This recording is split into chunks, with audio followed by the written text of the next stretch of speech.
seen some of my recent hair transformation videos, you would know I did a massive color correction on myself recently. And at the end of that video, I'm like, I don't know, I want to change. So I have changed my hair. This is like the final outcome. I went from this to this. Now, yeah, I'll sit there in a minute, sweetie. So while in my last video, I did manage to break up a lot of that harsh regrowth, I still felt that a lot of it was there. And as I mentioned, I was a bit sick of the blonde. Wanted something a little bit different. Wasn't too sure what I was gonna do. And then I came across this idea.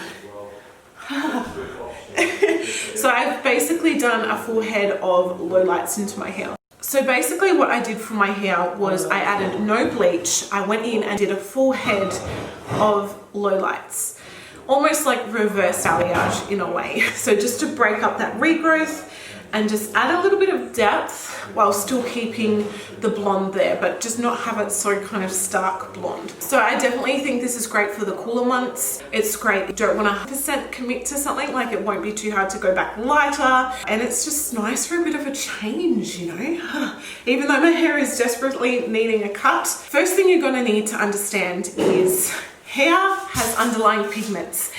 When you go from black to blonde, you have to bust through all of those underlying pigments, and that's why it's a bit of a process. It's really, really hard. The hair will go red, then it will go orange, yellow, banana yellow, pale yellow, before it gets to like white. So the same thing happens almost in reverse. When you have blonde hair or really light hair, your hair has next to no pigment left in it. So if you were to put dark directly onto that, imagine like putting foundation on top of a face that doesn't have a primer, or painting on a wall and you haven't sanded it back or filled any of the holes. It's not going to have anything to stick to. The end result's not going to be great, and you're just not really setting yourself up for the best canvas. Normally, if you're doing like a full head from light to dark, I have done a video on this and I've talked about fillers in the past. What you need to do is put a filler into the hair, basically put that pigment back into the hair. So you can't just really go over the top with a dark color, because it's going to be patchy, it might go green, it might have this weird kind of underlying hue to it. It's gonna fade really quickly, and it's just, it's not gonna be the best. It's easier when you're working with a full head because you can, you know, just do it all. But when you're actually doing bits, little bits and foils and weaves and things like that, it's a lot of work to try and fill hair and then apply this dark color over the top. So thankfully, there are actually products out there called lowlights.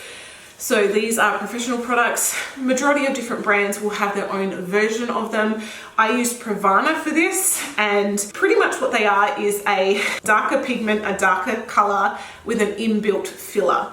So it's going to fill your hair and deposit color at the same time, so you're not there having to literally paint on red before you put on black, or do like orange before you go chocolate brown, if that makes sense. I hope it does. If you have questions, let me know below. So definitely a low light is the way to go if you're in the same position as me. It's just going to save you so much time. You literally just mix up the color and bam, you're good to go. So I did a combination of a 6 level and an 8 level to give me more of a 7 level. I felt 6 would have been too dark, 8 probably would have been too light, and I still wanted to be able to see the depth in there, but I didn't want it to be chalk and cheese in a way. So I was pretty lucky because I did have quite a bit of regrowth.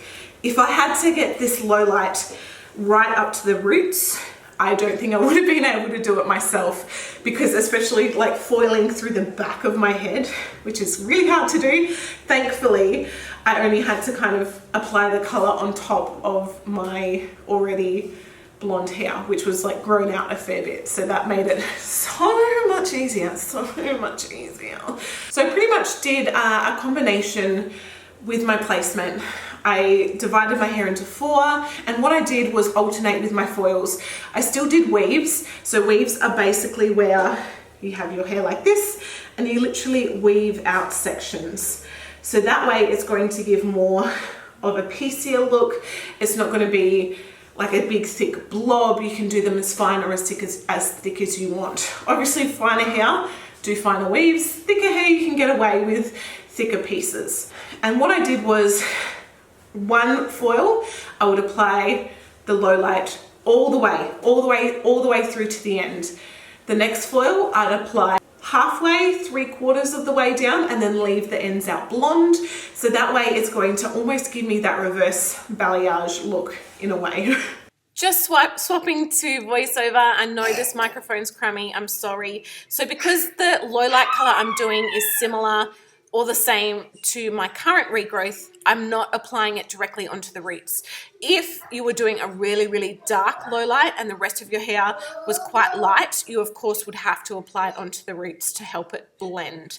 Also in this front section, I am leaving the very front pieces around my hairline out, just so that way it has more of that kind of lighter money piece that I did in the previous video, because I still want to keep it a little bit lighter around my face.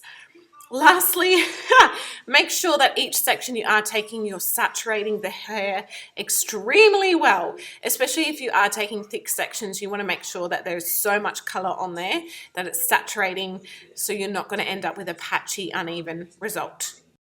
Once my foils were in, I still felt I had a bit of redness, so I did do a little bit of it, like just a toner just on my existing roots to try and tone that down. Once all of that was rinsed off, I did do a toner just in the shower, and I used a creamy toner from Goldwell. So my whole apprenticeship was with a Goldwell salon, so I'm very familiar with the colors.